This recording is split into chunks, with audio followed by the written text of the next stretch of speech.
કેમ છો બધા મજામાં ને તમારા બધાનું સ્ટડી ટેલર ધ હાર્દિકમાં ખૂબ જ સ્વાગત છે. આજે આપણે જીપીએસસી મેઇન્સની અંદર આપણે જે પ્રશ્નના જવાબ લખતા હોઈએ છીએ તો એ પ્રશ્નના જવાબ માટે કઈ રીતે જવાબ લખવા એની માટેની થોડીક વાત કરીશું. એની માટે મેં મારી રીતે અમુક ટેકનિક જે છે એ બનાવેલી છે. એ ટેકનિકનો તમે ઉપયોગ કરશો તો એ ટેકનિકની મદદથી તમે જીપીએસસી મેઇન્સની અંદર સારા એવા પ્રશ્નના જવાબ લખી શકશો અને જીપીએસસી મેઇન્સની તૈયારી પણ ખૂબ સારી રીતે કરી શકશો. એની માટે નોટ બનાવવાની હોય કે બીજી કોઈ પણ પ્રકારની વસ્તુ કરવાની હોય એ તમને ખૂબ મદદરૂપ થશે. અહીંયા આપણે જીપીએસસી મેઇન્સ રિલેટેડ સ્પેસિફિક વાત કરીશું, પણ એનો મતલબ એવો નથી કે જીપીએસસી મેઇન્સવાળાને જ કામ આવશે. અત્યારે જે CCE એટલે કે ક્લાસ 3 માટેનું પણ નવું માળખું આવેલું છે. એના અંતર્ગત એવું નક્કી કરેલું છે કે ક્લાસ 3ની અંદર પણ મેઇન્સ પરીક્ષા આવશે અને એમાં પણ ડિસ્ક્રિપ્ટિવ વર્ણનાત્મક પ્રશ્ન આપેલા હશે અને એના જવાબ જે છે એ રિટર્નમાં લેખિતમાં વર્ણનાત્મક સ્વરૂપે લખવાના હશે. તો એમાં પણ કઈ રીતે લખવું અને શું કરવું ને એ બધી વસ્તુ જે છે આપણે સમજવાની કોશિશ કરીશું. તો મેં મારી રીતે અમુક ટેકનિક જે છે એ બનાવેલી છે. એ ટેકનિકનો આપણે ઉપયોગ કરીશું. તો એ ટેકનિકનો ઉપયોગ કરી અને આપણે જે છે એ તમે તૈયારી કરશો તો તમને મેઇન્સની અંદર વર્ણનાત્મક પ્રશ્નો લખવામાં ડિસ્ક્રિપ્ટિવની અંદર ઘણો બધો ફાયદો થશે. તો મેં મારી રીતે અમુક ટેકનિક બનાવેલી છે. એ ટેકનિક આપણે જોઈએ. પહેલી ટેકનિક કઈ છે? તો પહેલી ટેકનિક છે 5 પોઈન્ટ સ્ટ્રેટેજી. 5 point strategy. તો પહેલા સમજીએ કે આ જે ટેકનિક જે છે એ શું છે. 5 પોઈન્ટ સ્ટ્રેટેજી અનુસાર તમારે કામ કરવાનું છે. જીપીએસસી મેઇન્સની અંદર ઘણા બધા ટોપિક આપેલા છે એના સિલેબસની અંદર. એવી જ રીતે તમે ક્લાસ 3ની તૈયારી કરો તો એની અંદર પણ જે વર્ણનાત્મક આવતું હશે તો એમાં પણ ઘણા બધા ટોપિક આપેલા છે. તો પહેલાં તમારે શું કરવાનું? તો પહેલાં તો તમારે જે છે એ સિલેબસ જોવાનો. આ જીપીએસસી ક્લાસ 1-2નો જે છે એ સિલેબસ છે. તો સિલેબસ જે છે એને તમારે વ્યવસ્થિત રીતે સ્ટડી કરવાનો. સિલેબસ તમારી પાસે પ્રિન્ટ કાઢેલો હોવો જોઈએ અને એને તમારે ખૂબ જ સારી રીતે વ્યવસ્થિત રીતે જે છે એ સ્ટડી કરવાનું. હવે 5 પોઈન્ટ સ્ટ્રેટેજી અનુસાર શું કરવાનું? આપણે ડાયરેક્ટ અત્યારે જીએસની વાત કરીએ. ગુજરાતી ઇંગ્લિશની ઘણી બધી વાર વાત થયેલી જ છે, એસએની ને એ બધાની, પણ એની આપણે પછી ક્યારેક વાત કરશું. અથવા તો આ ટેકનિકનો તમે એમાં પણ ઉપયોગ કરી શકો છો. 5 પોઈન્ટ સ્ટ્રેટેજી અનુસાર શું કરવાનું? તો સૌથી પહેલાં તમે જોશો કે મેઇન્સના આની અંદર ઘણા બધા ટોપિક આપેલા છે. પહેલાં જો પેપર 4 જનરલ સ્ટડી 1 GS1નું જે પેપર જે છે એ જોઈએ તો જનરલ સ્ટડી GS1ના પેપરની અંદર એક તો હિસ્ટ્રી, એક આર્ટ એન્ડ કલ્ચર, આવું બધું જે છે એ પૂછાતું હોય છે. હિસ્ટ્રી, જિયોગ્રાફી અને આર્ટ એન્ડ કલ્ચર, આ 3 સબ્જેક્ટ પૂછાતા હોય છે. હવે સમજીએ કે આની અંદર ટોપિક કયા આપેલા છે. તો સૌથી પહેલાં હું તમને એ કહી દઉં કે આ 5 પોઈન્ટ સ્ટ્રેટેજી શું છે. 5 પોઈન્ટ સ્ટ્રેટેજી એ શું છે? તો એમાં તમારે શું કરવાનું કે જેટલા પણ ટોપિક જે છે, કોઈ પણ ટોપિક હોય, તમે કોઈ પણ વસ્તુ રીડ કરો, કોઈ પણ ટોપિક તમે રીડ કરો તો એ ટોપિક જે છે ને એ ટોપિકના તમારે 5 પોઈન્ટ તમારા મગજની અંદર ક્લિયર હોવા જોઈએ. કોઈ પણ ટોપિકના 5 પોઈન્ટ જે છે એ તમારા મગજની અંદર ક્લિયર હોવા જોઈએ. ફોર એક્ઝામ્પલ સમજો કે અત્યારે આપણે વાત કરીએ તો અત્યારે આજે વંદે ભારત એક્સપ્રેસ જે છે ને એ ખૂબ જ ચર્ચામાં છે. તો વંદે ભારત ટ્રેન જે છે ને એના સંબંધિત 5 પોઈન્ટ તમારા મગજની અંદર ક્લિયર હોવા જોઈએ. તમારા મગજની અંદર એકદમ ક્લિયર હોવો જોઈએ, બાય હાર્ટ હોવો જોઈએ. રાતે ઊંઘમાંથી ઉઠાડીને પૂછે તો પણ તમારે આ જે 5 પોઈન્ટ જે છે એ તમને ક્લિયર હોવો જોઈએ. ફોર એક્ઝામ્પલ સમજો કે વંદે ભારત જે છે તો વંદે ભારતની બારામાં તમને 5 પોઈન્ટ ખબર હોવી જોઈએ. મતલબ કે એના ફીચર, એના 5 લક્ષણો તમને ખબર હોવી જોઈએ. એની કેરેક્ટરિસ્ટિક્સ જે છે એ તમને ખબર હોવી જોઈએ. એના જે લક્ષણો જે છે એ તમને, એની લાક્ષણિકતાઓ ખબર હોવી જોઈએ.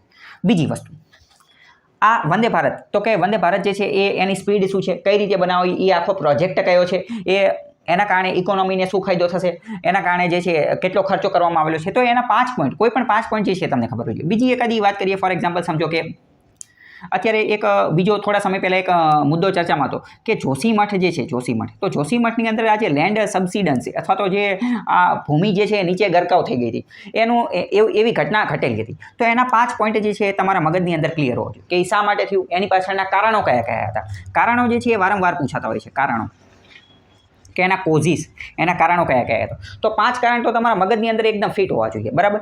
હવે બીજી વાત કરીએ કે આની હમણાં થોડા સમય પહેલાં આપણે એક તુફાન આવેલું હતું, સાયક્લોન આવેલું હતું, વાવાઝોડું આવેલું હતું. તો સાયક્લોન છે, તો સાયક્લોન જે ચર્ચામાં છે તો એના 5 પોઈન્ટ તમને ક્લિયર હોવા જોઈએ કે આ સાયક્લોન આવવા પાછળના કારણો કયા કે પછી કેવી રીતે એનું ફોર્મેશન થાય. તો કે ઓશિયન વોર્મિંગ, દરિયાનું તાપમાનમાં વધારો થાય એના કારણે, પછી એના કારણે જે છે એ હલકા તાપમાન વધે છે. તાપમાન વધે છે એટલે દબાણ ઘટે છે. દબાણ ઘટે છે એના કારણે પવનોની જે છે એ ચક્રીય ગતિને એ બધું થાય છે. બરોબર.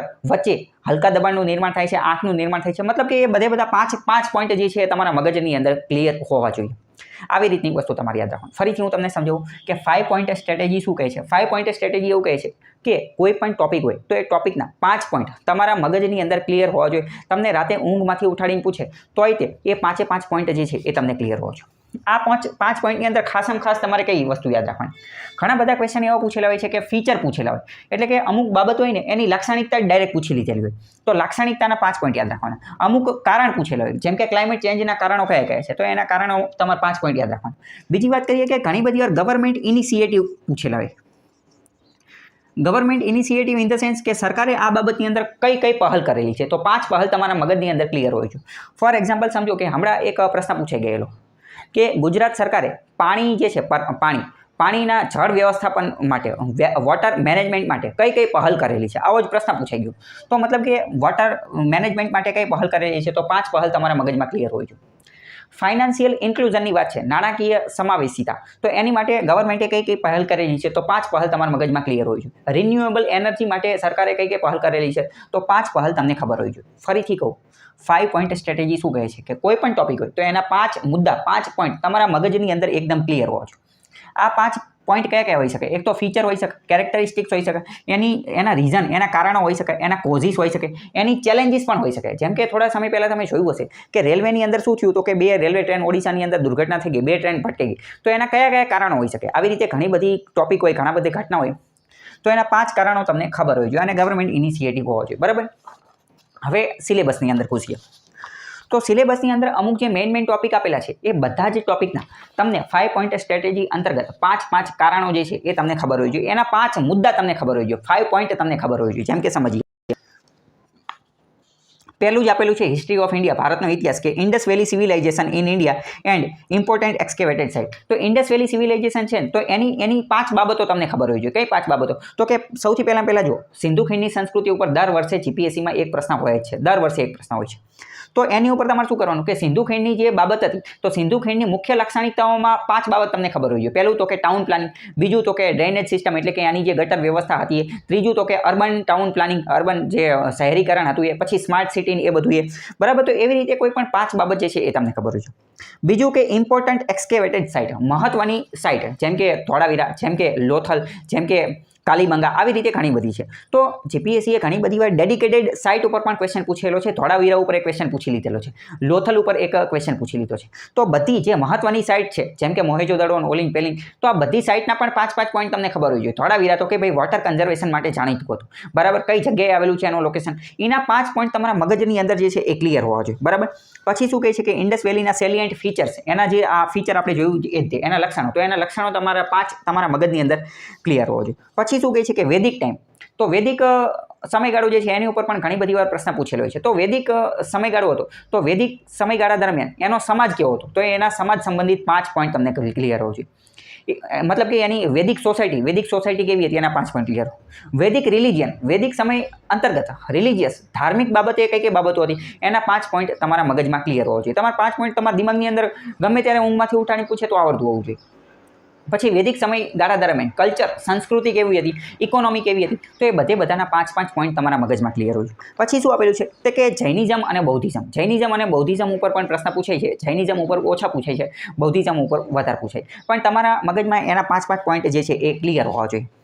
પછી વાત કરીએ કે આમાં એક બીજો મહત્વનો ટોપિક, આમાં ઘણા બધા આપેલા છે, હું ખાલી મહત્વના કહું છું. એજ્યુકેશનલ ઇન્સ્ટિટ્યૂટ, તક્ષશિલા, નાલંદા અને વલ્લભી. બરાબર. ભારતની જે પ્રાચીન વિશ્વ વિદ્યાપીઠ હતી એમાં પણ ખાસ 3ના નામ આપેલા છે, તક્ષશિલા, વલ્લભી અને નાલંદા. આ 3 ઉપર પણ દર વર્ષે એકાદો પ્રશ્ન એકાદા પેપરની અંદર હોય છે. તો તમારા મગજમાં જે છે એ તક્ષશિલાના 5 પોઈન્ટ ક્લિયર હોવા જોઈએ કે તક્ષશિલા ક્યાં આવેલી છે, કોણે બનાવેલી છે, એનું સિગ્નિફિકન્સ, એનું મહત્વ શું હતું, ત્યાં કોણ કોણ ભણાવતા હતા, ત્યાંના પ્રોફેસર કોણ હતા, ત્યાંના સ્ટુડન્ટ કોણ કોણ હતા, અને ત્યાં કઈ વિદ્યાઓનું જ્ઞાન આપવામાં આવતું હતું. આ જે બધી વિશ્વવિદ્યાલયો જે છે તો ત્યાં એક ડિફાઇન સિલેબસ, એક પ્રકારનો સિલેબસ નક્કી કરવામાં આવેલો હતો. 64 કે 84 પ્રકારની અલગ અલગ વિદ્યાઓ, 108 પ્રકારની અલગ અલગ વિદ્યાઓનું જ્ઞાન આપવામાં આવતું હતું. કઈ વિદ્યા હતી એ બધાનું નામ લખવાનું, એના ફેમસ સ્ટુડન્ટ કોણ હતા, પછી જે તે ફોરેન ટ્રાવેલર જે છે એણે અહીંયા વિઝિટ લીધી હોય. તો મતલબ કે 5 પોઈન્ટ તમારા મગજની અંદર ક્લિયર રાખવાની, એની નોટ બનાવી તો નોટ બનાવી રાખવાની, અથવા તો તમારા મગજ, હું તો એવું કહીશ કે તમારા મગજમાં જ ક્લિયર હોવા જોઈએ. નોટ હોય ન હોય એ અલગ વસ્તુ છે, કારણ કે ત્યાં પેપર લખતા હોય અહીંયા કંઈ નોટ લઈને નથી જવાના, એટલે તમારા મગજમાં ક્લિયર હોવા જોઈએ. નોટ હોય કે ન હોય, 5 તમને મોઢે યાદ હોવા જોઈએ. કે વલ્લભી, તો વલ્લભીને 5 પોઈન્ટ ક્લિયર રાખવાના. પછી શું છે તો કે historical account of foreign traveller, ઘણા બધા ફોરેન ટ્રાવેલર આવેલા હતા, જેમ કે ફાહિયાન, આ હ્યુએન સાંગ, પછી આજે અલબરોની, જેટલા પણ આવેલા હતા, આ બધા ઉપર ડેડિકેટેડ જીપીએસસીએ ક્વેશ્ચન પૂછેલો. તો એના તમને 5 પોઈન્ટ ક્લિયર હોવા જોઈએ. જેમ કે ફાહિયાન, તો કે કોણ હતો, ક્યાંથી આવ્યો હતો, ક્યારે આવ્યો હતો, કોના સમયગાળામાં આવ્યો હતો, કઈ પુસ્તક લખેલી છે, 5 પોઈન્ટ તો આ જ થઈ ગયા. આ સિવાય એણે ભારતની સોસાયટી સમાજ ઉપર શું લખેલું છે, ભારતનું કલ્ચર સંસ્કૃતિ ઉપર શું લખેલું છે, ભારતનો રિલિજન ભારતના ધર્મ ઉપર શું લખેલું છે, ભારતની ઇકોનોમી ઉપર શું લખેલું છે, એણે જે પોતે એ બુક લખેલી છે એ બુકની અંદર કઈ કઈ માહિતી આપેલી છે, એની અંદર કેટલા ચેપ્ટર છે, તો એ બધી માહિતી તમારે 5 પોઈન્ટ તો તમારે ક્લિયર હોવો જોઈએ. 5 કરતાં વધારે હશે તો પણ ચાલશે, પણ 5 તો તમારે બાય હાર્ટ દિમાગની અંદર હંમેશા ક્લિયર જ હોવા જોઈએ. પછી ભક્તિ મુવમેન્ટ, બરાબર. તો ભક્તિ મુવમેન્ટના જે ફીચર, કેરેક્ટરિસ્ટિક્સ, લક્ષણો, તો એ તમારે 5 જે છે એ તમારે મગજની અંદર ક્લિયર હોવો જોઈએ. 1857નો સંગ્રામને ઓલું પેલું એ બધું આમાં આપેલું છે, બરાબર. તો ઇન શોર્ટ તમે સમજ્યા કે 5 પોઈન્ટ સ્ટ્રેટેજી શું કહેવા માંગે છે. કલ્ચરની અંદર થોડી ઘણી વાત કરીએ. જેમ કે જો કે ઇન્ડિયન કલ્ચર, ખાસ કરીને જે આદિવાસી સંસ્કૃતિ જે છે, તો બરાબર, તો એની ઉપર પણ ક્વેશ્ચન પૂછાતા હોય છે. તો આદિવાસી નૃત્ય પૂછી લે તો 5 નૃત્ય તમારા મગજની અંદર ક્લિયર હોવા જોઈએ. આદિવાસી ચિત્રકળા પૂછી લે તો આદિવાસીની 5 ચિત્રકળા તમારા મગજની અંદર ક્લિયર હોવી જોઈએ. ગમે ત્યારે પ્રશ્ન પૂછાઈ જાય. આદિવાસી સંસ્કૃતિ પૂછી લે, બરાબર, તો એ સંસ્કૃતિની 5 ફીચર, લક્ષણો તમારા મગજની અંદર એકદમ ક્લિયર જ હોવા જોઈએ, કારણ કે અહીંયા મોઢે લખવાનું છે એટલે. પછી વાત કરીએ કે ભાઈ જો ગુજરાતી ફિમેલ લિટરેચર, ગુજરાતી સ્ત્રી સાહિત્યકારો, તો 5 સ્ત્રી સાહિત્યકારોના બારામાં તમને ખબર હોવી જોઈએ. એ 5 સ્ત્રી સાહિત્યકારોની અમુક નવલકથાઓ, એમની કૃતિઓ એ તમને મગજની અંદર ક્લિયર હોવી જોઈએ.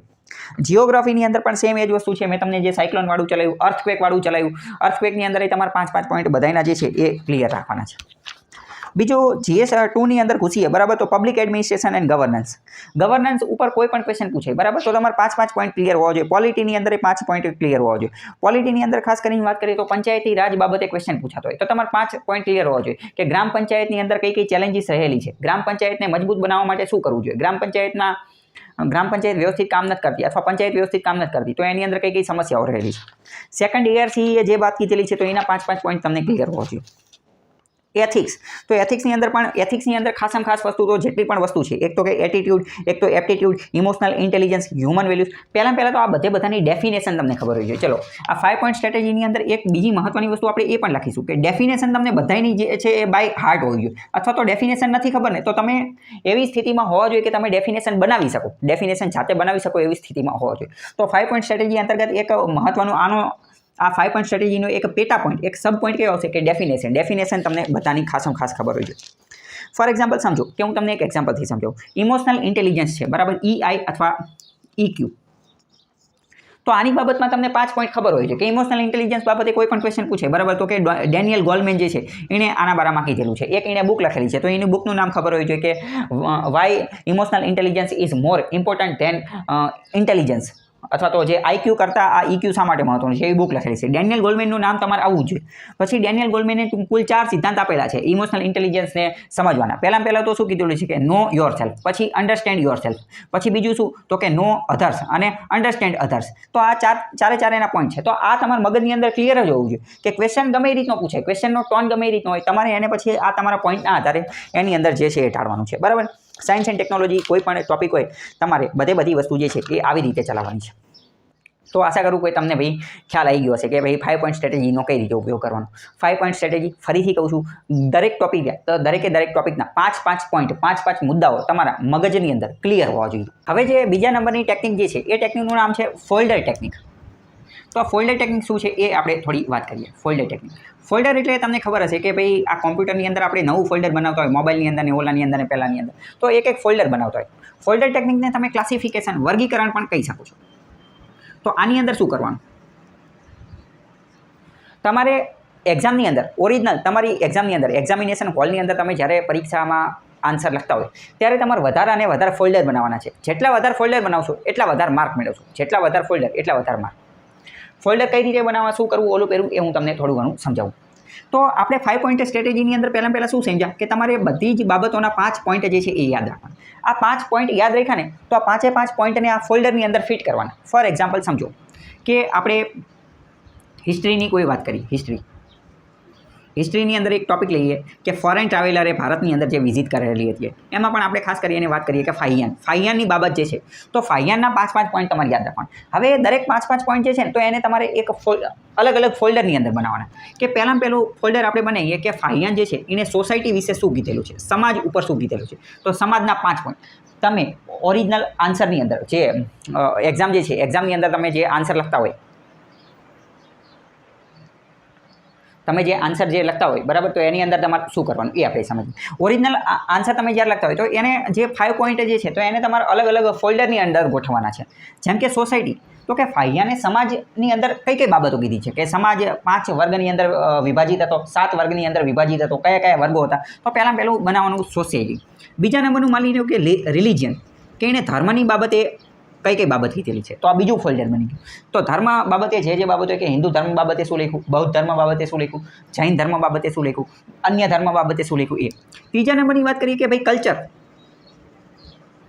કે સોસાયટીનું કલ્ચર કેવું હતું, કે લોકો કઈ આર્ટનો ઉપયોગ કરતા હતા, વસ્ત્રો કેવા પહેરતા હતા, ખોરાક કેવો ખાતા હતા, એ બધી વસ્તુ લખવાની. ચોથા નંબરની વાત કરીએ કે માની લો કે ઇકોનોમી, કે ઇકોનોમી જે છે તો એણે ઇકોનોમીની બાબતમાં શું લખેલું છે. પાંચમા નંબરની વાત કરીએ કે એડમિનિસ્ટ્રેશન, વ્યવસ્થાપન. તો આજે આવા ફોલ્ડર બનાવવાના. જેટલા વધુ ફોલ્ડર તમે બનાવશો એટલા વધારે માર્ક જે છે એ તમને મળશે. સમજાણું કે ફોલ્ડર ટેકનિક અંતર્ગત શું કરવાનું, મતલબ કે એક રીતે ક્લાસિફિકેશન, વર્ગીકરણ કરવાનું. અહીંયા હું તમને બીજી એક ક્વેશ્ચન દ્વારા હું તમને સમજાવું. ફોર એક્ઝામ્પલ સમજો કે ક્વેશ્ચન પૂછેલો છે કે 1857ની જે ચળવળ થયેલી હતી, તો 1857નો જે સંગ્રામ થયેલો હતો તો એના મુખ્ય કારણોની ચર્ચા કરો, એવો પ્રશ્ન પૂછેલો છે કે એના મુખ્ય કારણોની ચર્ચા કરો. સામાન્ય વ્યક્તિ શું કરશે, સામાન્ય વ્યક્તિ જેવો આ પ્રશ્ન વાંચે ને તરત જવાબ ઠોકવાનું ચાલુ કરી દેશે. ભાઈ 1800ના સંગ્રામનું પહેલું કારણ અને ડુક્કર ચરબીવાળા ઉપયોગ કરેલો, મિલિટરીની હતો, પછી કે રાજાઓ જે છે એ રાજાઓની અને અંગ્રેજો અશાંતિ, પછી આવી વસ્તુ જે છે એ બધું પણ એવી લખવાનું નથી. આનો આન્સર શું લખવાનો છે, આનો આન્સર જે છે ને એમ ફોલ્ડર બનાવવાના છે, અલગ અલગ ફોલ્ડર બનાવવાનું છે. પહેલું ફોલ્ડર તમે કેવું બનાવી શકો કે ભાઈ તાત્કાલિક કારણ શું હતું. આજે 1857નો જે સંગ્રામ થયો તો એનું તાત્કાલિક કારણ શું હતું, પહેલાં લખવાનું તાત્કાલિક કારણ, અને એની નીચે લખવાનું કે તાત્કાલિક કારણ જે ચરબીવાળી ગાય અને ડુક્કરની ચરબીવાળી કારતૂસ જે દાખલ કરેલી હતી એ તાત્કાલિક કારણ. બીજી વાત કરીએ રાજકીય કારણ કેવું હતું, તો કે રાજકીય કારણ હતું કે ભાઈ ડોક્ટ્રાઇન ઓફ લેપ્સ, આની પહેલાં જે ડોક્ટ્રાઇન ઓફ લેપ્સ એટલે કે ખાલસા નીતિ, પછી અંગ્રેજોએ વિવિધ અલગ અલગ નીતિઓ અપનાવેલી હતી. એ નીતિઓ અંતર્ગત આપણા જે રાજા રજવાડા હતા એના રાજ્ય હડપી લીધા હતા. જેમ કે રાણી લક્ષ્મીબાઈનું, જેમ કે તાત્યા ટોપેનું, આ બધા લોકોના રાજ્ય જે છે એ હડપી લીધા હતા. એટલે કે રાજા રજવાડાઓની અંદર રાજકીય અસંતોષ હતો. તો એ પણ આનું એક કારણ. ત્રીજા નંબરનું કારણ ત્રીજા નંબરનું ફોલ્ડર તમે બનાવી શકો કે આર્થિક કારણો કયા, કે આર્થિક કારણો કયા હતા. તો કે ભાઈ અંગ્રેજોએ જે ઇકોનોમિક પોલિસી, આર્થિક નીતિઓ જે દાખલ કરેલી હતી તો એના કારણે બેરોજગારીનું પ્રમાણ વધી રહ્યું હતું, બેરોજગારીનું પ્રમાણ જે છે એ વધી ગયું હતું. પછી 1830 પછી શું થયું હતું, તો કે આખા વિશ્વની અંદર મંદીને એવું બધું આવી ગયું હતું, તો એના કારણે લોકો બેરોજગાર થઈ ગયા હતા. અંગ્રેજોની નીતિઓના કારણે જે છે રિવર્સ માઇગ્રેશન થઈ ગયું હતું, ખેડૂતોની હાલત જે છે એકદમ ગંભીર થઈ ગઈ હતી, એકદમ તંગ થઈ ગઈ હતી. તો એ લોકોની અંદર પણ શું હતું, અસંતોષ હતો. તો એક આર્થિક કારણ લખી શકો. પછી ચોથા નંબરનું એક શું લખી શકો કે ધાર્મિક કારણો પણ હતા. ધાર્મિક કારણો કયા કયા હતા, કે જે આ અંગ્રેજો જે છે એ ધાર્મિક નીતિઓની અંદર પણ દખલગીરી ચાલુ કરી દીધી હતી. આ સતી પ્રથા, પછી આ વિધવા વિવાહ અને આવા બધા અલગ અલગ કાયદાઓ લાવતા હતા. ઇટ મીન્સ કે જે ભારતના જે ઠેકેદારો હતા, ધર્મના ઠેકેદારો, રૂઢિચુસ્ત લોકો, હકીકતમાં તો આ અંગ્રેજો આ ધાર્મિક બાબતોની અંદર જે સુધાર લાવતા હતા એને ધર્મ સુધાર કહેતા હતા. માનવતાની બાબતે એ સારું હતું. પરંતુ એ સમયે જે આપણા જે ધાર્મિક ઠેકેદારો હતા, રૂઢિચુસ્ત લોકો હતા, એમને એવું લાગતું હતું કે આ લોકો જે છે એ તો અમારા ધર્મની અંદર ઇન્ટરફિયર કરે છે, અમારા ધર્મને તુચ્છ કરે છે, અમારા ધર્મને બગાડે છે. ઇન શોર્ટ એમને એવું લાગતું હતું કે ખ્રિસ્તીકરણ કરવા માંગે છે, કે ક્રિશ્ચિનાઇઝેશન કરવા માંગે છે. તો આવી રીતે આ જે છે એ ધાર્મિક કારણો પણ અલગ અલગ હતા. ઇન શોર્ટ હવે હું તમને બહુ ડિટેલમાં નથી સમજાવતો, પણ શું કરવાનું, તમારે વધુ અને વધુ ફોલ્ડર બનાવવાનું. પહેલું શું બનાવ્યું કે તાત્કાલિક કારણ, રાજકીય કારણ, આર્થિક કારણ, ધાર્મિક કારણ. આ કારણ જે છે ને એ કારણની નીચે તમે ખાલી એકાદું કારણ લખશો ને તો પણ ચાલશે.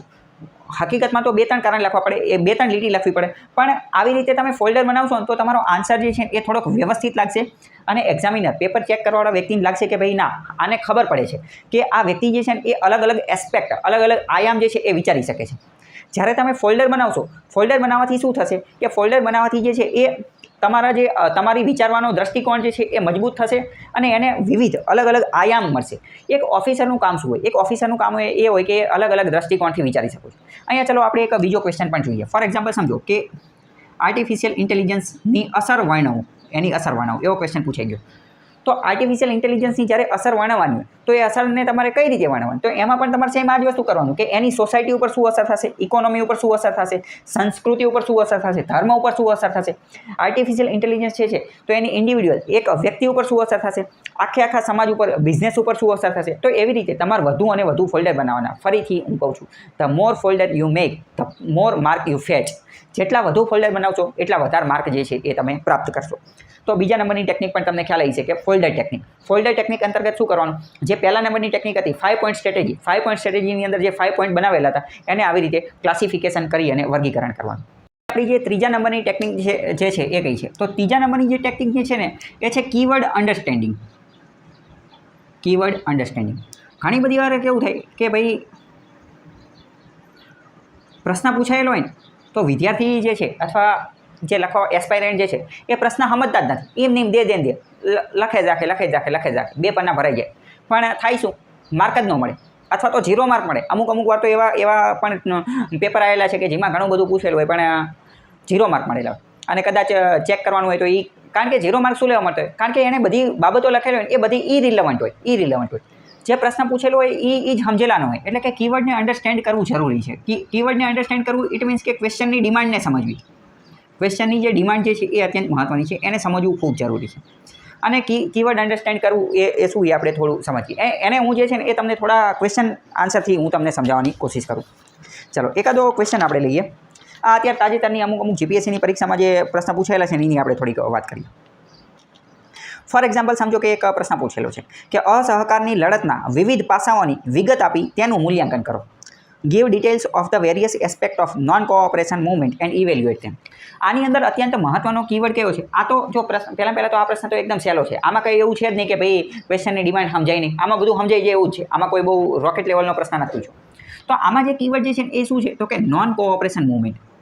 નોન કોઓપરેશન મૂવમેન્ટ એ આનો સૌથી મહત્વનો કીવર્ડ છે. એટલે તમારો આન્સર જે છે નોન કોઓપરેશન મૂવમેન્ટ, અસહયોગની જે ચળવળ જે છે એની આજુબાજુ હોય. પણ મેઇન વસ્તુ શું કે અસહકાર ચળવળ જે છે ને એના વિવિધ પાસાઓની ચર્ચા કરવાની છે. હવે અમુક વાર વિદ્યાર્થીઓ શું કરે કે ભાઈ નોન કોઓપરેશન મૂવમેન્ટ જે છે ને તો એની આખી સ્ટોરી લખવાનું ચાલુ કરી દે કે નોન કોઓપરેશન મૂવમેન્ટ જે છે ગાંધીજીએ ચાલુ કરી હતી આ સમયે ચાલુ કરી હતી.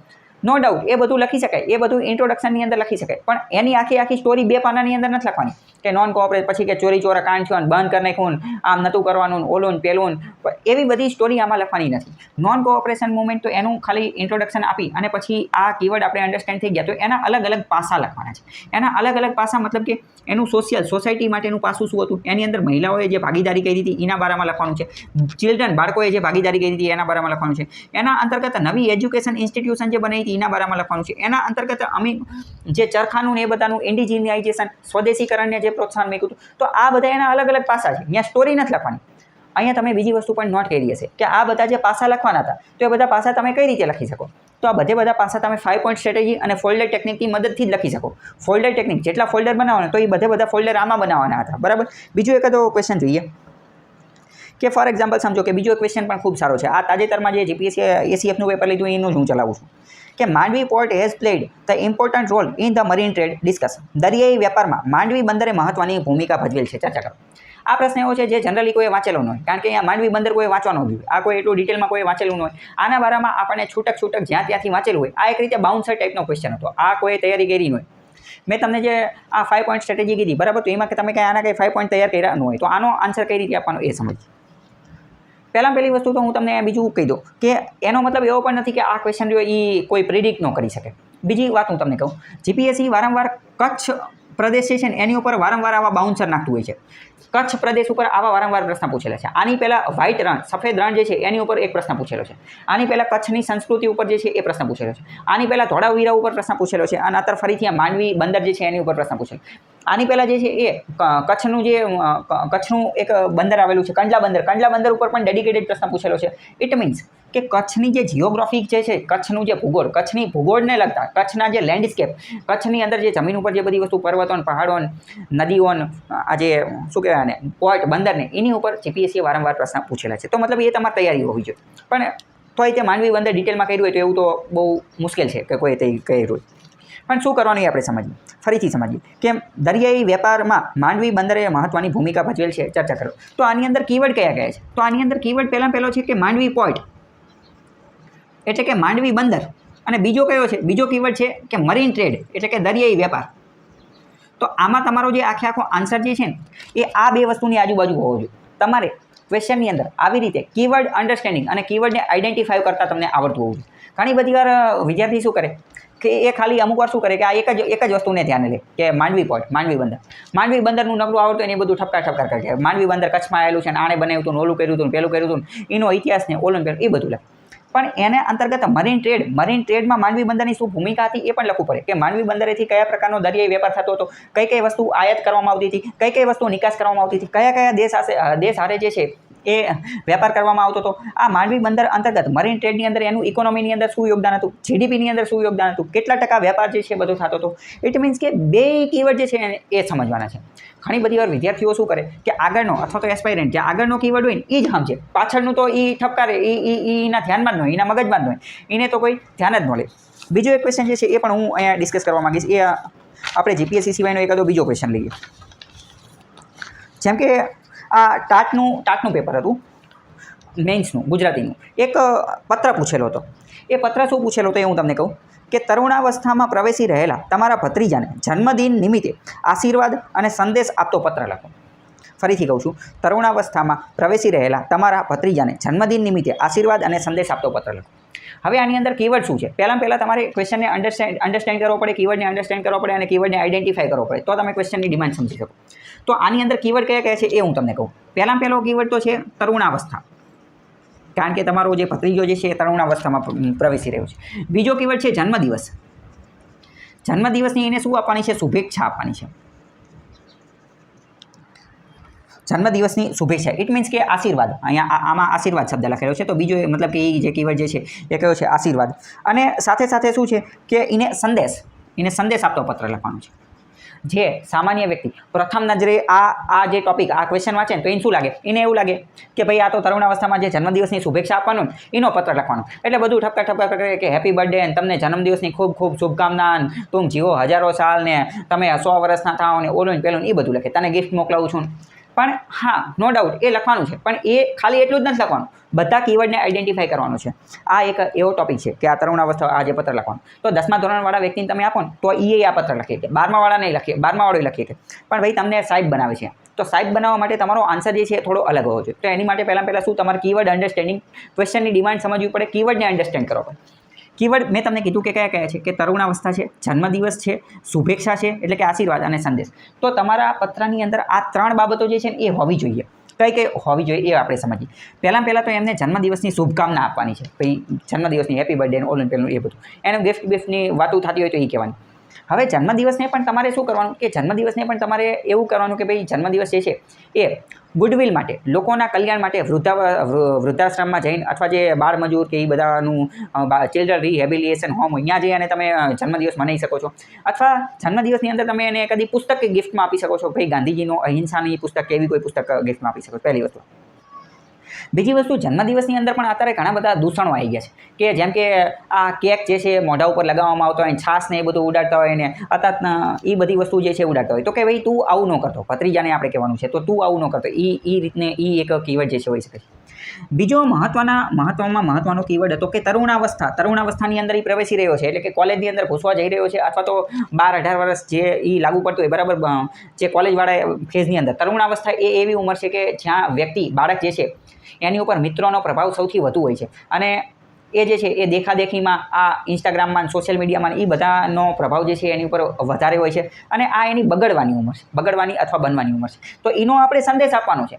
મેં તમને પહેલાં શું કીધું કે સામાન્ય વ્યક્તિ તો આ પત્રની અંદર શું જોઈએ કે ભાઈ જન્મદિવસની ખાલી શુભેચ્છા દેવાની, ભાઈ ખાલી એટલું નથી કરવાનું, સંદેશ એ આપવાનો છે કે તરુણાવસ્થાની અંદર ભાઈ બીજી કઈ બાબતોનું ધ્યાન રાખવું જોઈએ. તરુણાવસ્થાની અંદર એની એ કોઈ બીજા ખોટા રવાડે ન ચડી જાય, બીજી કુટેવ ન આવી જાય, બીજી કોઈ ખોટી હેબિટ ન આવી જાય, દારૂના ની બધાના, ડ્રગ્સના ની બધાના રવાડે ન ચડી જાય. તો એનો પણ સંદેશ આપવાનો છે. તરુણાવસ્થાની અંદર બીજી કઈ બાબતો જોવા મળે, એની અંદર જે શારીરિક પ્રકારના ફેરફાર આવે તો એનું પણ કહેવાનું છે. જે માનસિક પ્રકારના ફેરફાર આવે બરાબર, તો એની બાબતો જે છે એ પણ તમારે કહેવાની છે કે તારા મગજની અંદર આવા ફેરફાર આવશે. તરુણાવસ્થાની અંદર એને એવું લાગતું હોય કે સમાજની અંદર ઘણી બધી કુરીતિઓ છે, ઓલું છે, પેલું છે, આખા સમાજને બદલી નાખવો છે, પણ તો એ બાબતના સંદેશ જે છે એ આપવાના છે. તો તમને ટૂંકમાં ખ્યાલ આવ્યો કે ભાઈ કીવર્ડ જે છે, કીવર્ડને આઈડેન્ટિફાઈ કરવો ખૂબ જરૂરી છે. હજી બીજો એકાદો ક્વેશ્ચન જે છે એ સમજીએ આપણે. બીજો ક્વેશ્ચન જીપીએસસીનો લઈએ. શું પ્રશ્ન પૂછેલો છે કે explain the religious, racial and linguistic diversity of north eastern state of India with example. ભારતના ઉત્તર પૂર્વીય રાજ્યોની ધાર્મિક, વંશીય અને ભાષાકીય વિવિધતાઓને યોગ્ય ઉદાહરણ સાથે સમજાવો. તો આની અંદર મુખ્ય કીવર્ડ કયા છે? જો આમાં તો કીવર્ડ એમને સામેથી જ કહી દીધેલા છે, એટલે કોઈ એટલું બધું છે નહીં. પહેલાં તો નોર્થ ઇસ્ટ એ આનો કીવર્ડ છે. નોર્થ ઇસ્ટની આજુબાજુ લખવાનું છે. નોર્થ ઇસ્ટના જે 7+1 એટલે કે 7 રાજ્યો, 7 બહેનોના રાજ્યો અને વત્તા એક સિક્કિમ એટલે કે ટોટલ 8 રાજ્યોની આજુબાજુ લખવાનું છે. બીજું, એ રાજ્યો જે છે એનું જે રિલિજિયસ, એના ધર્મની બાબતમાં લખવાનું છે. એની લેંગ્વેજ, એની ભાષાના બારામાં લખવાનું છે. અને એની રેસ, એની વંશીયતાના બારામાં લખવાનું છે. કે 7 રાજ્યની અંદર લેંગ્વેજ તો કે ભાઈ આસામીઝ અથવા તો બોડો અથવા નાગાલેન્ડના લોકો જે છે નાગામીઝ ભાષા બોલે છે, અંગ્રેજી ભાષા બોલે છે, એ લખવાનું છે. ત્યાંનો રિલિજિયન, ધર્મ શું છે? તો ત્યાંના લોકોનો ધર્મ કયો છે? હિન્દુ ધર્મ છે, ખ્રિસ્તી ધર્મ છે. આ ઉપરાંત ત્યાંનો ઇન્ડિજિનિયસ ધર્મ છે. ત્યાં બૌદ્ધ ધર્મ જે છે એ પણ જોવા મળે છે, ખ્રિસ્તી ધર્મ પણ જોવા મળે છે, મુસ્લિમ ધર્મ જે છે એ પણ જોવા મળે છે. તો ધર્મની બારામાં લખવાનું છે. લિંગ્વિસ્ટિક, ભાષા કઈ છે એના બારામાં લખવાનું છે. આની સ્વદેશી, પ્રાદેશિક ભાષા છે. અમુક ભાષા એવી છે કે શબ્દવિહીન ભાષા, સાઇન લેંગ્વેજ છે, સિમ્બોલવાળી ભાષા જે છે એ પણ અહીંયા જોવા મળે છે. તો એના બારામાં પણ લખવાનું છે. અને રેશિયલ એટલે કે અલગ અલગ વંશના લોકો, નાગા વંશના લોકો, ગારો, ખાસી, જૈંતિયા આ વંશના લોકો જોવા મળે છે. પછી અહોમ વંશના લોકો જે છે જોવા મળે છે. બોડો ટ્રાઇબ જે છે એ જોવા મળે છે. બ્રુ ટ્રાઇબ જે છે જોવા મળે છે. તો એના બારામાં બધું લખવાનું છે. તો આમાં તો એક રીતે કીવર્ડ જે છે એ આપેલા જ છે, પણ મેઇન વસ્તુ મેં તમને શું કીધું કે કીવર્ડને અન્ડરસ્ટેન્ડ કરવા જે છે એ અત્યંત મહત્ત્વની વસ્તુ છે. એકાદું બીજું પેપર લઈએ જેમાં થોડું સમજવાની કોશિશ કરી.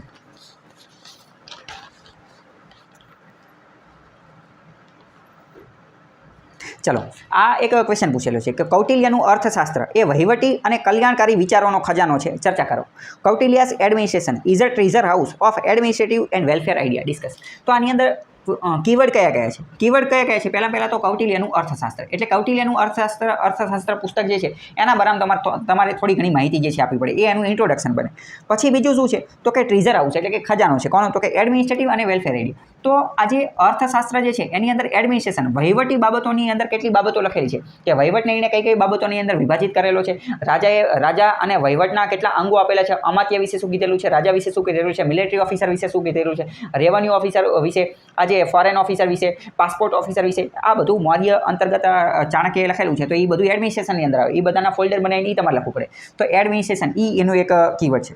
બીજો કીવર્ડ શું છે કે વેલફેર આઈડિયાઝ, લોક કલ્યાણ માટે, જન કલ્યાણ માટે એને શું લખેલું છે તો એ પણ કીધેલું છે. ચાણક્યએ પોતાની પુસ્તકની અંદર એવું પણ લખેલું છે યથા રાજા તથા પ્રજા. અથવા તો જો પ્રજા ખુશ હશે તો જ રાજા ખુશ હશે અને તો જ જે છે એ સમગ્ર રાજ્ય જે છે એ ખુશ રહી શકશે. તો મતલબ કે પ્રજાના કલ્યાણ માટે, વેલફેર માટે એને કઈ સ્કીમની વાત કરેલી છે, પ્રજાનું કલ્યાણ કઈ રીતે થઈ શકે, એ બધી વાત જે છે એ કરવાની છે. તો આવી રીતે જે છે આન્સર લખવાનું છે. ઇન શોર્ટ તમારે આવી રીતે જે છે એ શું કરવાનું છે કે કીવર્ડને આઈડેન્ટિફાઈ કરવાના છે, કીવર્ડને અન્ડરસ્ટેન્ડ કરવાના છે. ઘણી બધી વાર મેં તમને કીધું એવું થતું હોય કે વિદ્યાર્થીઓ એસ્પાયરન્ટ જે છે એ કીવર્ડને અન્ડરસ્ટેન્ડ કરી શકતા નથી. એના કારણે ક્વેશ્ચનની ડિમાન્ડ સમજી શકતા નથી. અથવા તો ઘણી બધી વાર કેવું થાય કે ક્વેશ્ચન અડધો જ સમજે. ઘણી બધી વાર જે પેપર ચેક થયેલા આવે ને તો એની અંદર લખેલું હોય કે ક્વેશ્ચન પાર્શિયલી આન્સર્ડ અથવા તો પાર્શિયલી એડ્રેસ્ડ. એવું શું લેવા લખેલું હોય? એવું એટલા માટે લખેલું હોય કારણ કે ભાઈ આ આખું આપેલું હોય તો ખાલી એક જ વસ્તુને ડીલ કરી હોય, એક જ વસ્તુ પર એને ફોકસ કર્યો હોય. બીજો કીવર્ડ તો એ સમજો જ ન હોય. ફોર એક્ઝામ્પલ, તરુણાવસ્થામાં જન્મદિવસની શુભેચ્છા, તો નકરી શુભેચ્છા જ દીધે રાખી હોય. બીજો આજે તરુણાવસ્થા અને સંદેશ જે છે એની તો કોઈ વાત જ ન કરી. અથવા તો આજે કૌટિલ્યનું એડમિનિસ્ટ્રેશન, તો નકરા એડમિનિસ્ટ્રેશન વિશે ઠોક કર્યું હોય, એનું જ નકરું લેખિત કર્યું. વેલફેર બાબતે કોઈ લખ્યું હોય નહીં. એટલે કે જેટલા પણ કીવર્ડ જે છે એ બધા વ્યવસ્થિત અન્ડરસ્ટેન્ડ કરવા પડશે.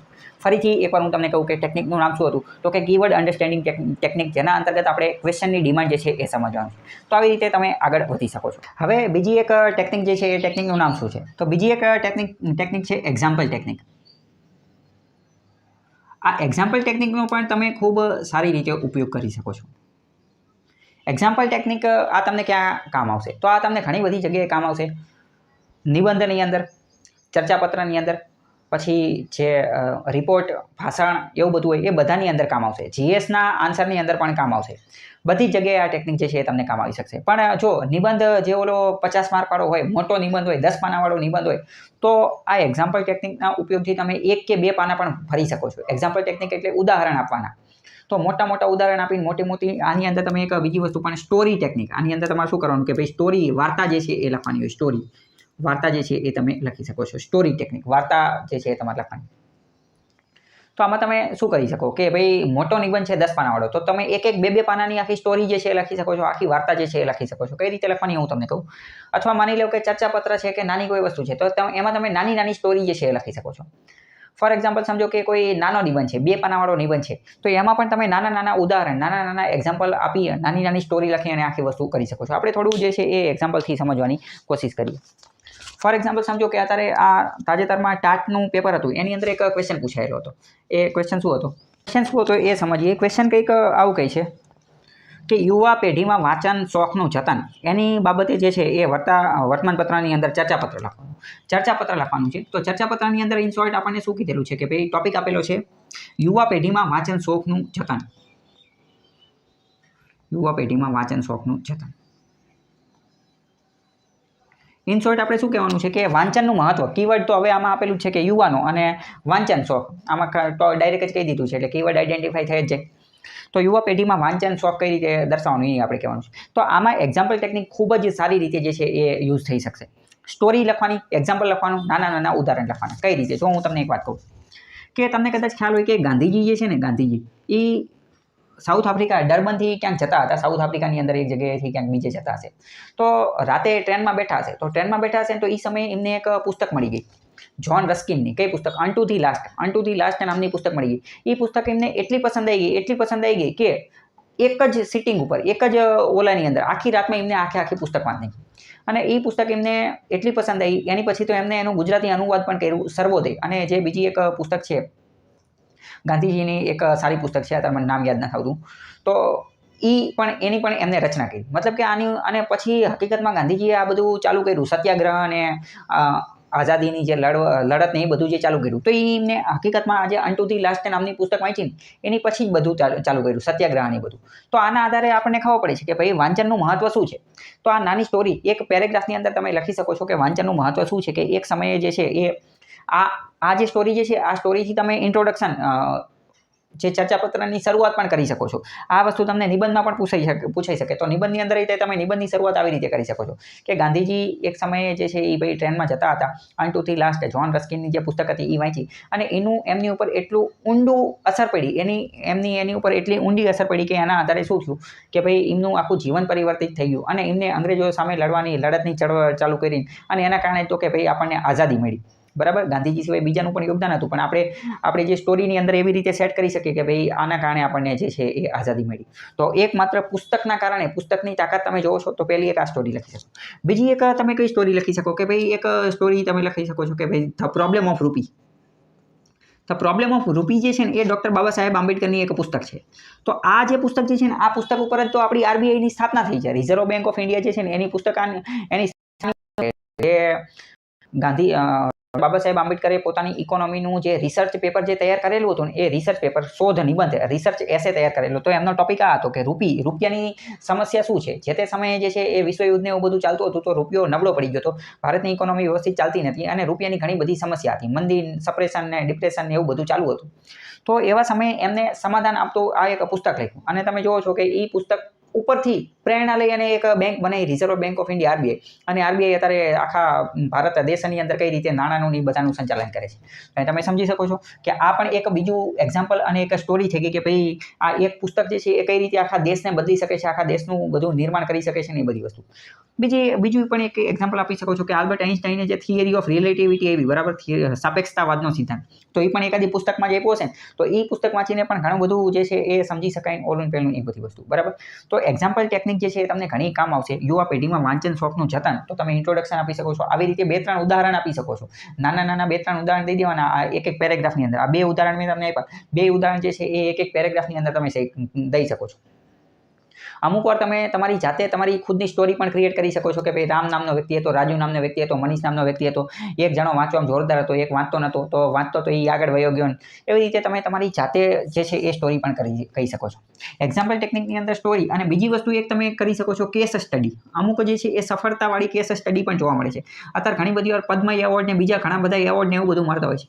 તો આ પણ ઘણા બધા એવોર્ડ એવા લોકોને મળતા હોય છે કે જે સમાજની અંદર કંઈક સારું એવું કામ કરતા હોય છે. તો એની કેસ સ્ટડી અથવા એનું એક્ઝામ્પલ, એનું ઉદાહરણ જે છે એ પણ તમે તમારા આન્સરની અંદર, એસેની અંદર, નિબંધની અંદર, આ જે ચર્ચાપત્રની અંદર ને આ બધું જે હોય, ઓલું શું કહેવાય, પબ્લિક નોટિસ તો નહીં પણ આ સ્પીચ, ભાષણ, અહેવાલ, એ બધાની અંદર તમે જે છે એ આ કેસ સ્ટડી આ ઉદાહરણ પણ ટાંકી શકો છો. જેમ કે આપણે વાત કરીએ કે વોટર શેડ મેનેજમેન્ટ નામનો એક ટોપિક છે, વોટર શેડ મેનેજમેન્ટ. તો વોટર શેડ મેનેજમેન્ટની અંદર મહારાષ્ટ્રનું એક ગામ છે રાલેગામ સિદ્ધિ નામનું એક ગામ છે. એણે ઘણી બધી સારી એવી પ્રવૃત્તિ કરેલી છે અને એના અંતર્ગત આ રાલેગામ સિદ્ધિ નામનું ગામ હતું ને એ પહેલાં વોટર સ્કાર્સિટી પાણીની ખૂબ બધી અછત ધરાવતું હતું, પરંતુ વોટર શેડ મેનેજમેન્ટનો ખૂબ જ સારી રીતે ઇમ્પ્લિમેન્ટેશન અમલીકરણ કર્યું અને અત્યારે હવે આ વોટર સ્કાર્સિટીમાંથી વોટર સરપ્લસની અંદર આવી ગયું છે. તો આવી કેસ સ્ટડી, આવું 2-3 લાઇનની અંદર આવો નાનો પેરેગ્રાફ, આવું ઉદાહરણ તમે આપી અને સ્ટોરી ટેકનિક અને એક્ઝામ્પલ ટેકનિકનો ઉપયોગ કરી શકો છો.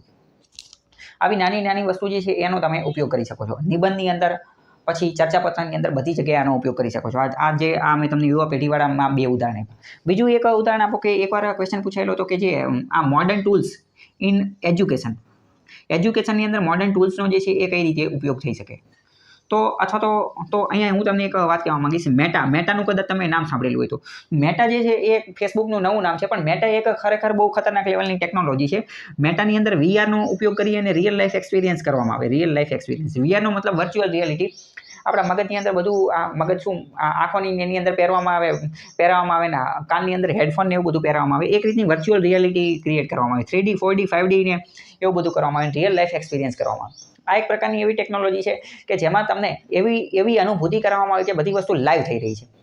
તો આવો ક્વેશ્ચન પૂછાયેલો હોય તો આની અંદર તમે એક એક્ઝામ્પલ લખી શકો છો. થોડા સમય પહેલાં કેરળના એક દંપતી હતા. કેરળની એક લેડીઝ હતી ને, તો એ લેડીઝ જે છે એના લગ્ન થતા હતા. તો એ લગ્નની અંદર જે છે એ એના પિતાએ આ વર્ચ્યુઅલી હાજરી આપી.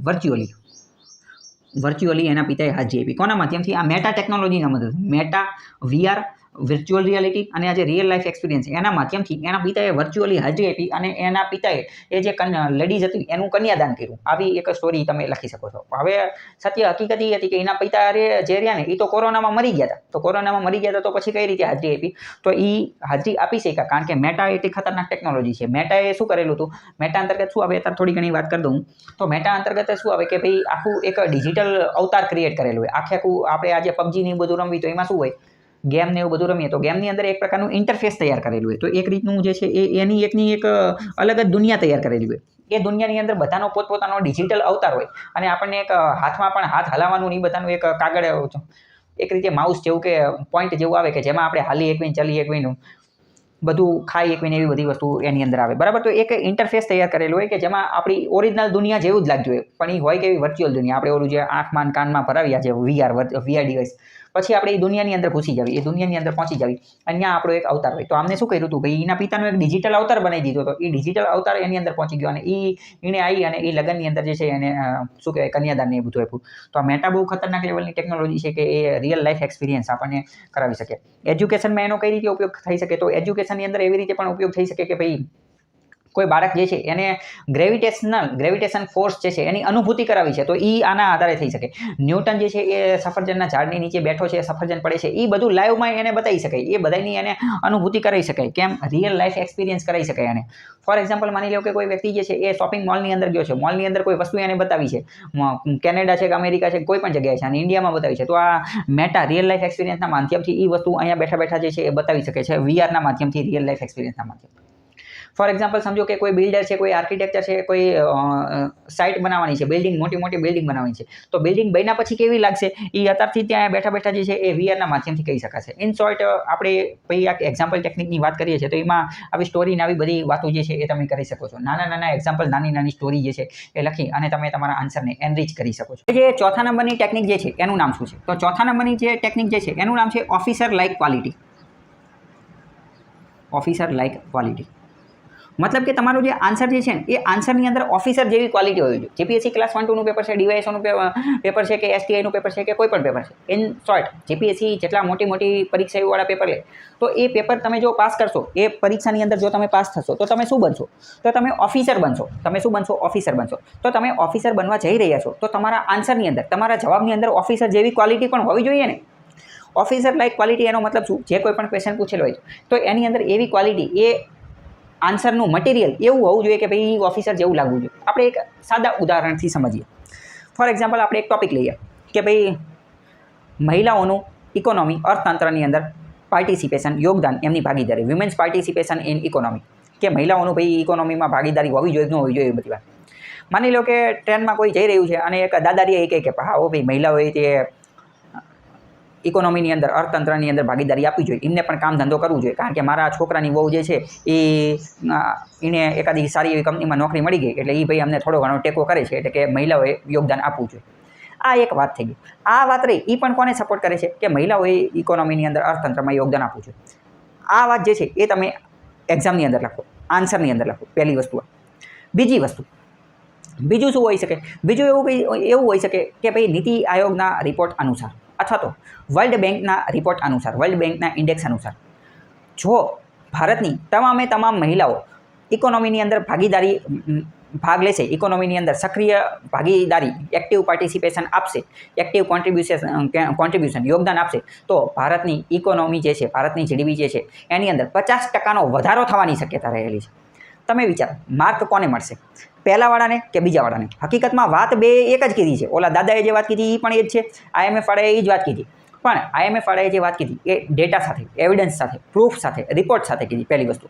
બીજી વસ્તુ, IMF વાળાએ જે વાત કીધી બરાબર, તો એ IMF એક ઇન્સ્ટિટ્યુશન, એક સંસ્થાનું નામ લાગી ગયું. તો મતલબ કે તમારે જો વધારે માર્ક મેળવવાશે તો કોની અંદર વધારે માર્ક મળશે? બીજા નંબરની જે IMF વાળું રહ્યું એની અંદર વધારે માર્ક મળશે. મતલબ કે તમારા આન્સરની અંદર આવી ઓફિસર લાયક ક્વોલિટી હોવી જોઈએ. તમારો આન્સર લાગવો જોઈએ કે ભાઈ આ ઓફિસરનો આન્સર છે. કારણ કે નહીંતર હવે તમે ભાઈ નોટબંધીની જ વાત કરીએ બરાબર, ડિમોનેટાઇઝેશન, અથવા તો તારા 2000ની નોટની વાત કરીએ કે એ આ બંધ કરવાની વાતો ચાલે છે, એ લીગલ ટેન્ડરો છે જ તે, પણ એને મતલબ સર્ક્યુલેશનમાંથી હટાવવાની વાત છે. તો આની ચર્ચા જે છે એ તો પાનના ગલ્લે થતી હોય. પાનના ગલ્લે તે વાતું કરતા હોય કે ભાઈ મોદીને કંઈ ખબર નથી પડતી, ભારત RBIને કંઈ ખબર નથી પડતી, ભલે એને RBIનું ફૂલ ફોર્મ ન આવડતું હોય, એ અલગ વસ્તુ છે. પણ તો એ બધા રીતે ચર્ચા કરતા હોય કે 2000ની નોટમાં બ્લેક મની ક્યાં છે ને એ બધું તેમ નહીં ખબર હોય. ત્યાં એ બધી ચર્ચા એવી તો થતી હોય. ક્લાઇમેટ ચેન્જની વાત હોય, આ તુફાન આવી ગયું, સાયક્લોન આવી ગયું, તો એની ચર્ચા એવી અહીંયા થતી હોય કે ભાઈ હવે તુફાન રહ્યું ને એ કચ્છમાં પહોંચવાનું છે, અને એમાં અત્યારે વોટ્સએપ યુનિવર્સિટી ફેક ન્યૂઝ ને બધું આવી ગયું, એટલે એમની પાસે આ બધી ન્યૂઝ તો હોય જ. તો એ લોકો પણ આ બધી ચર્ચા તો કરતા જ હોય. પણ શું તમે તમારી આન્સર શીટની અંદર એ બધી ચર્ચા એવું લખશો તો તમને માર્ક મળશે? નહીં મળે, જરાય નહીં મળે, 0 મળશે. કેમ? કારણ કે એ કોઈ ઓફિસર લાયક ક્વોલિટી નથી. તમે જે આન્સર લખો તો એની પાછળ કોઈ ઠોસ સબૂત હોવું જોઈએ, એવિડન્સ હોવું જોઈએ, ડેટા હોવું જોઈએ, પ્રૂફ હોવું જોઈએ, આર્ગ્યુમેન્ટ હોવું જોઈએ. તમારી આર્ગ્યુમેન્ટને સપોર્ટ કરતી કોઈ બાબત હોવી જોઈએ. તમારો આન્સર ઓફિસર જેવો લાગવો જોઈએ, ઓફિસર લાયક ક્વોલિટી હોવી જોઈએ. એમને ભાઈ હવામાં કોઈ વાતું ન કરવાની.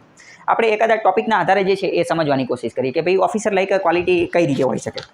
આ ઓફિસર લાયક ક્વોલિટી આન્સર રહીને એ તમને એસએના પેપરની અંદર, ગુજરાતી ઇંગ્લિશના પેપરની અંદર જે છે એ ખાસ મદદરૂપ થશે. તમે જે આ પત્ર ને એવું બધું લખવાનું હોય, જે પત્ર લખવાનું હોય, સ્પીચ લખવાની હોય, એટલે કે જે ભાષણ લખવાનું હોય, અથવા તો જે ઓલું રિપોર્ટ ને એવું બધું લખવાનું હોય, તો એ બધાની અંદર ખાસ આનો ઉપયોગ થશે. ખાસ કરીને તો જે રિપોર્ટ જે છે, રિપોર્ટની અંદર અહેવાલ જે લખવાનો હોય, અહેવાલ એની અંદર આ મહત્ત્વની ભૂમિકા અદા કરશે. એકાદો આપણે ક્વેશ્ચન જોઈએ.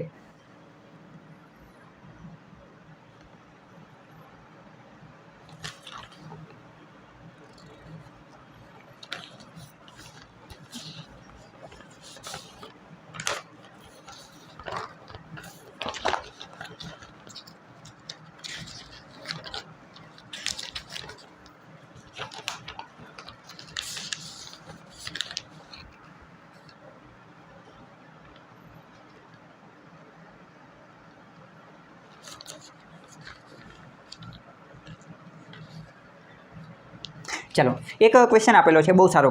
Right a report in about 150 words on your recent visit to the Tanariri Mahotsav organised by the state government at Vadnagar.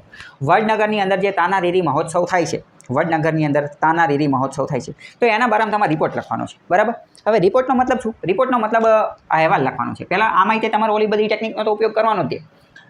Keyword identification, folder technique, ઓલું પેલું એ બધાનો ઉપયોગ કરવાનો છે. આ તો અહેવાલ લખવાનો છે એટલે ફોલ્ડર બનાવવાનો ન હોય, તો ફોલ્ડર ન બનાવવાનો હોય તો શું કરવાનું? તો એ ફોલ્ડરના તમારે પેરેગ્રાફ બનાવવાના. ફોલ્ડર અલગથી નહીં બનાવવાના, પરંતુ એને પેરેગ્રાફ બનાવો. પણ કીવર્ડ આઇડેન્ટિફિકેશન એ બધું તો કરવું જ પડે. તો આમાં કીવર્ડ કયા કયા છે? તો કે ભાઈ તાનારીરી મહોત્સવ કઈ જગ્યાએ? તો કે ભાઈ વડનગરની અંદર. એ આમાં જ કહી દીધું છે. ખબર હોય તો ઠીક છે, ન ખબર હોય તો આપણે આમાં જ કહી દઈએ છે.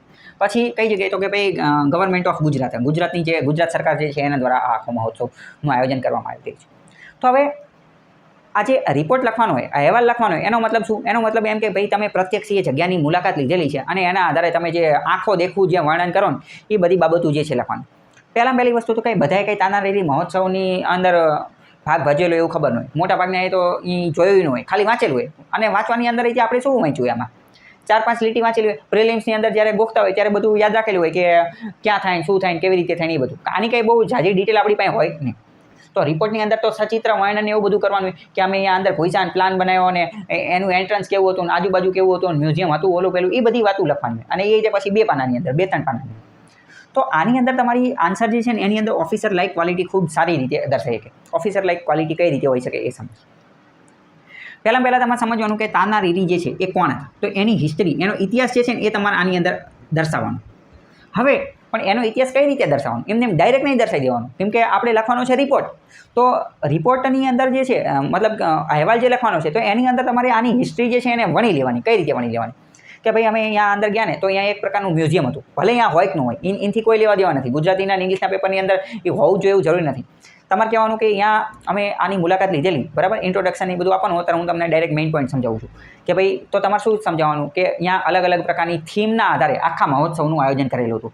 આખા મહોત્સવનું આયોજન 7 થીમના આધારે કરેલું હતું. 7, 5 ગમે એટલી લખી દેવાની, બરાબર. અથવા કે ભાઈ અમુક થીમના આધારે કરેલું હતું. એમાંની એક થીમ હતી અથવા તો અલગ અલગ બ્લોક હતા. એમાંનો એક બ્લોક હતો જ્યાં એક મ્યુઝિયમ આવેલું હતું. ત્યાં મ્યુઝિયમની અંદર જે છે ને એ શું હતું કે ભાઈ આ હિસ્ટ્રી, આ જે તાનારીરી મહોત્સવનો જે ઇતિહાસ છે એની બારામાં એના વિશેની માહિતી આપતા હતા. આ એનો એક કીવર્ડ છે, બરાબર. તો આ તમે લખી શકો. બીજું આ ક્યાં થાય છે તો કે ભાઈ વડનગરની અંદર. હવે વડનગર કોની માટે જાણીતું છે તો વડનગર જે છે એ ભાઈ કીર્તિ તોરણ માટે જાણીતું છે. આ ઉપરાંત બીજા ઘણા બધા જે સ્થાપત્ય જે છે એની માટે જાણીતું છે. વડનગરની અંદર હમણાં થોડા સમય પહેલાં તે બુદ્ધિસ્ટ કેવ, ઘણી બધી બુદ્ધની ગુફાઓ જે છે એ મળેલી, એની માટે જાણીતું છે. થોડા સમય પહેલાં તે જે મહિલા લોકો જે છે, બૌદ્ધ સાધ્વી લોકો જે છે, એમની પોતાની જે એના જે આવાસ, નિવાસ, રહેવા માટેની જે ગુફા, એને શું કહેવાય, એકને શું કહેવાય ચૈત્ય કહેવાય અને એકને કહેવાય વિહાર. તો વિહાર એટલે કે રહેવા માટે. તો બૌદ્ધ મહિલાઓના એટલે કે લેડીઝ બૌદ્ધિસ્ટ હોય એમના વિહાર જે છે એ અહીંયા મળેલા છે, બરાબર. આવું બધું અહીંયા મળેલું છે. તો આ બધી વસ્તુને પણ તમારે જે છે ને એની અંદર ઉમેરવાની, એને આન્સરની અંદર લાવવાની કોશિશ કરવાની, પણ ડાયરેક્ટ નહીં લાવવાની. કઈ રીતે આપણે રિપોર્ટ લખતા હોય એના આધારે. તો પછી તમે એવું લખી શકો કે હું જ્યારે અહીંયા પહોંચ્યો તો અહીંયા આ કીર્તિ તોરણની પ્રતિકૃતિ હતી, કારણ કે કીર્તિ તોરણ અત્યારે તો ભાઈ ક્યાંય અસ્તિત્વમાં છે નહીં, એ હતું ખાલી ફોટામાં નહીં બધામાં જ છે. અને અત્યારે જે છે તો એ ખંડિત અવસ્થાની અંદર છે. તો આપણે કહેવાનું કે ભાઈ કીર્તિ તોરણને એ બધું અહીંયા હતું, ત્યાં એની પ્રતિકૃતિ હતી. અને એના બારામાં એક મ્યુઝિયમ હતું, એની જે વિડીયો વોલ બનાવેલી હતી, એના ઉપર એનિમેશન એવું બધું બનાવેલું હતું. અહીંયા એક QR કોડ હતો, એ QR કોડની અંદર એક ઓડિયો વિઝ્યુઅલ ગાઈડ હતી, એ આપણે સાંભળવી તો આપણને કીર્તિ તોરણ વિશેની તમામ માહિતી મળેલી હતી. અને એ સમયે તો જ્યારે મેં આની પ્રતિકૃતિની બધું જોયું તો હું એક ઇતિહાસના અલગ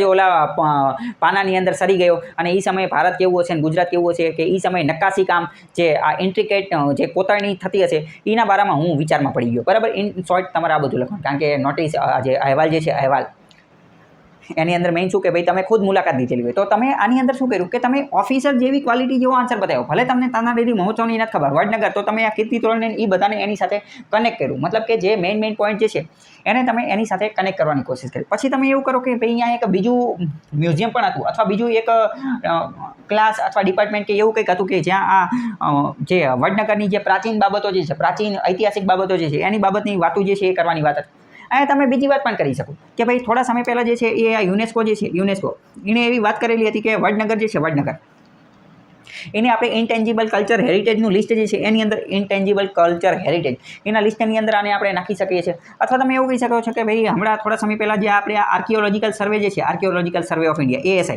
એને પોતાના ખોદકામની અંદર જે છે આ વડનગરની અંદરથી ઘણા બધા જે બૌદ્ધિસ્ટ અવશેષો અને પ્રાચીન ભારતીય સંસ્કૃતિના અમુક અવશેષો જે છે એ પણ મળેલા છે. તો એને પણ તમે આની અંદર કનેક્ટ કરી શકો છો. ઇન શોર્ટ તમે એક વસ્તુ નોટ કરો છો, ઓફિસર લાઇક ક્વોલિટીનો મતલબ શું? ઓફિસર લાઇક ક્વોલિટીનો મતલબ એ કે આની અંદર એવી વસ્તુ આવી જોઈએ, એવી બધી વસ્તુ આવી જોઈએ કે જે આવા કોઈક ઇન્સ્ટિટ્યુશન, સંગઠન હોય, જે આવી કોઈક સાયન્ટિફિક બાબત હોય, આ ASI જે કહે તો એ કંઈક સબૂતના એના આધારે કહેતું હોય. પછી આ જે બૌદ્ધિસ્ટ આવાસને એ બધું છે, આ હિસ્ટ્રીની બધું, તો આવી રીતે આ બધી વસ્તુ જે આવે એને આપણે કહીએ કે આ ઓફિસર લાઇક ક્વોલિટી છે.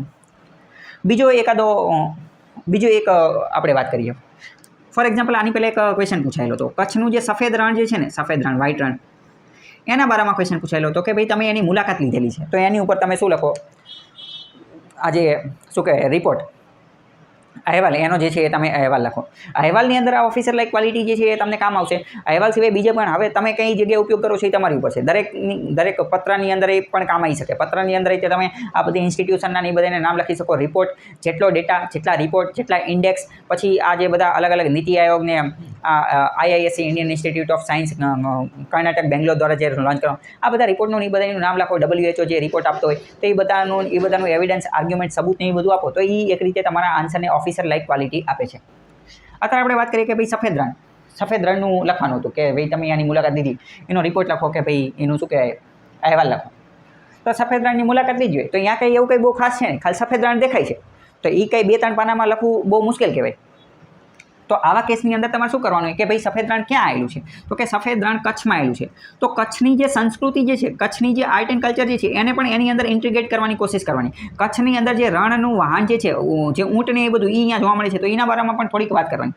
કચ્છની અંદર જે આપણે વાત કરીએ કચ્છની સંસ્કૃતિ કઈ કઈ છે તો અહીંયાનું જે ભરતકામ ને એ બધું જે છે તો એના બારામાં લખવાનું કે અહીંયા જે રબારી કોમની મહિલાઓ જે છે એ પોતાના પરંપરાગત પોશાક પહેરી અને આ જે હાથમાં ઓલા જે શું કહેવાય હાથી નખના જે ઘરેણાં ને એ બધું બનાવેલું તો એ બધી મહિલાઓ અહીંયા હતી. કચ્છની પ્રાચીન સંસ્કૃતિ જોવા મળતી હતી. ત્યાં જે ભરત ગૂંથણના જે સ્ટોલ ને એવું બધું હતું. ભલે ન હોય પણ તોય લખવાનું છે. કેમ? કારણ કે ઓફિસર લાઇક ક્વોલિટી જે છે તો જ તમને મળશે.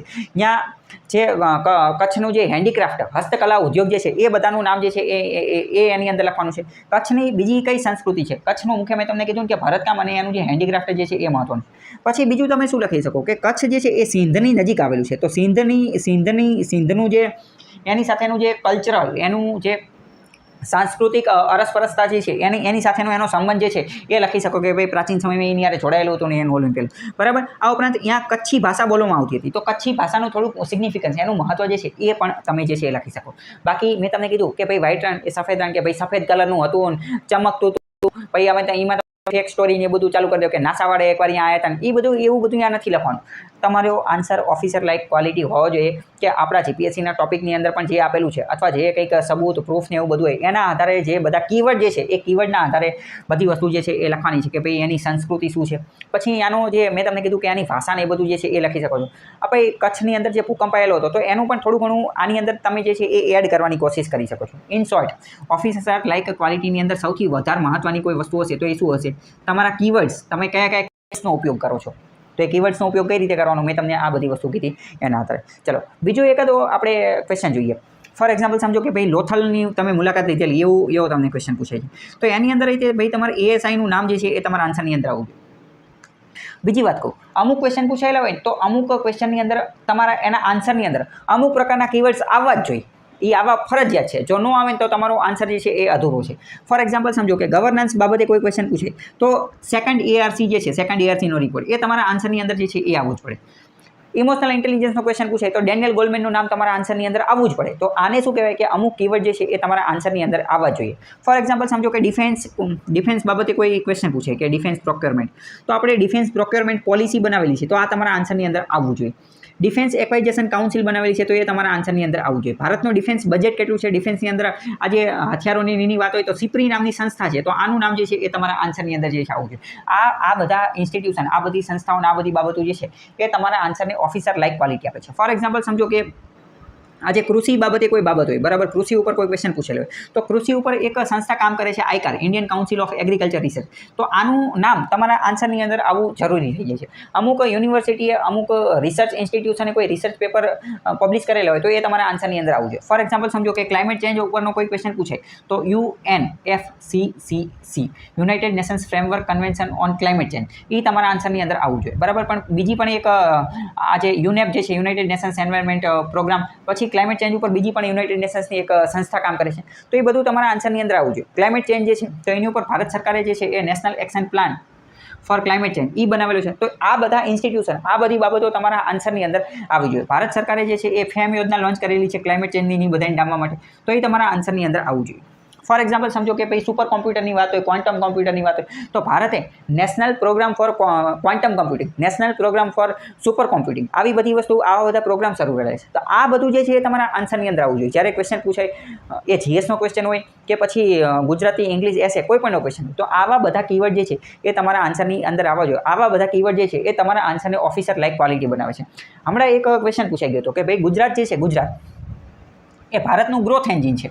તો ગુજરાત ભારતનું ગ્રોથ એન્જિન છે. કઈ રીતે શું લેવા? તો ભાઈ એની અંદર તમારે અમુક કીવર્ડ જે છે એ તમારે આવવા જોઈએ કે ભાઈ ગ્રોથ એન્જિન શું લેવા છે કે ભારતનું ગુજરાત જે છે તો એ એક્સપોર્ટની અંદર આગળ પડતું છે. એક્સપોર્ટ આપણું કેટલું થાય છે ને એ બધું આવવું જોઈએ. ભારતની ઇન્ડસ્ટ્રી ગુજરાતની ઇન્ડસ્ટ્રીની અંદર ઘણું બધું આગળ પડતું છે. કઈ ઇન્ડસ્ટ્રી છે એ બધું એની અંદર આવવું જોઈએ. ગુજરાત વિશે એવું કહેવામાં આવે છે કે ગુજરાત જે છે એ પોલિસી ડ્રીવન સ્ટેટ છે. તો અલગ અત્યારની અમુક મહત્વની પોલિસી જે છે એ આવી જોઈએ. જેમ કે આપણે વાત કરીએ કે ડ્રોન મેન્યુફેક્ચરિંગ પોલિસી જે છે આપણે બનાવેલી છે. ફોર એક્ઝામ્પલ સમજો, ગુજરાતની અંદર એક ઇન્સ્ટિટ્યૂટ આવેલી છે આઈ હબ, ઇનોવેશન હબ. તો સ્ટાર્ટઅપ ઉપરનો કોઈ પણ ક્વેશ્ચન પૂછાય તો આઈ હબ નામની સંસ્થાનો કીવર્ડ જે છે એ તમારા આન્સરની અંદર આવવો જોઈએ. પછી બીજું આપણે ગુજરાતની અંદર વાત કરીએ ને તો સ્વર્ણિમ સંકુલ સ્પોર્ટ યુનિવર્સિટી. ગુજરાત સરકારે સ્પોર્ટ માટેની આ એક ડેડિકેટેડ યુનિવર્સિટી બનાવેલી છે. તો રમતગમત બાબતે કોઈ પણ પ્રશ્ન પૂછાયેલો તો તમારી અંદર આ જે કીવર્ડ જે છે સ્વર્ણિમ ગુજરાત રમતગમત જે યુનિવર્સિટી જે છે એનું નામ તમારા આન્સરની અંદર આવવું જોઈએ. એ પછી વડાપ્રધાન સ્પીચ આપતા હોય કે પછી મતલબ કે તમે ભાષણ લખતા હોય, સ્પીચ લખતા હોય, રિપોર્ટ લખતા હોય કે કોઈ પણ વસ્તુ લખતા હોય, આન્સર લખતા હોય તો એની અંદર તમારી એ વસ્તુ જે છે એ આવવું જોઈએ.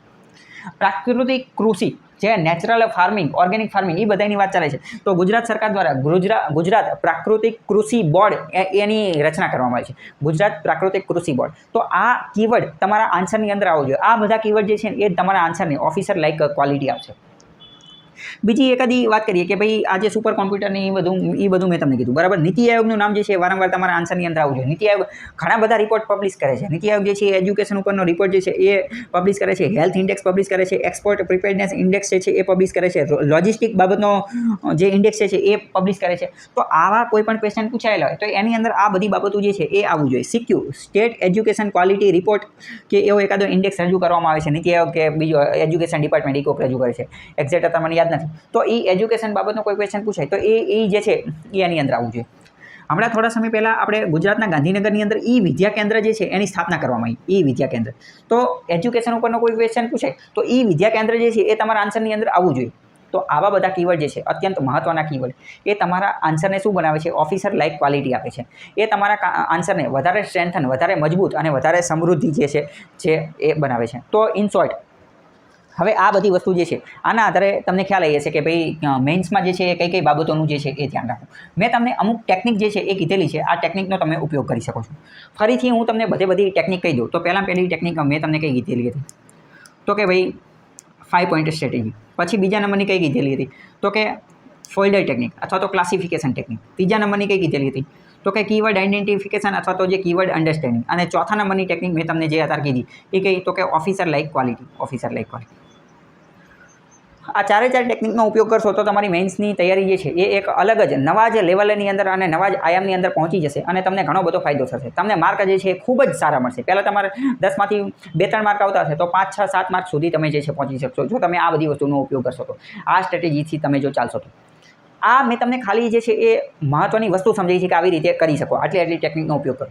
ભવિષ્યમાં હું બીજા પણ અમુક વિડીયો બનાવીશ. એ વિડીયોની અંદર હું તમને ડાયરેક્ટ ક્વેશ્ચન આન્સર જ ડીલ કરીશ. એ ક્વેશ્ચન આન્સર જ્યારે હું ડીલ કરીશ ત્યારે હું કહીશ કે ભાઈ આમાં મેં આ ટેકનિકનો ઉપયોગ કર્યો છે, ફોલ્ડર ટેકનિકનો, કીવર્ડ ટેકનિકનો, ઓફિસર લાઇક ક્વોલિટીનો કે 5 પોઈન્ટ સ્ટ્રેટેજીનો. એટલે ભવિષ્યના વિડીયો જે છે એક રીતે આ જે છે એક રીતે ડેમો વિડીયો અથવા એવી રીતનો છે. ભવિષ્યના જે બીજા વિડીયો જે છે એને સમજવા માટેનો આ એક મહત્ત્વનો વિડીયો છે.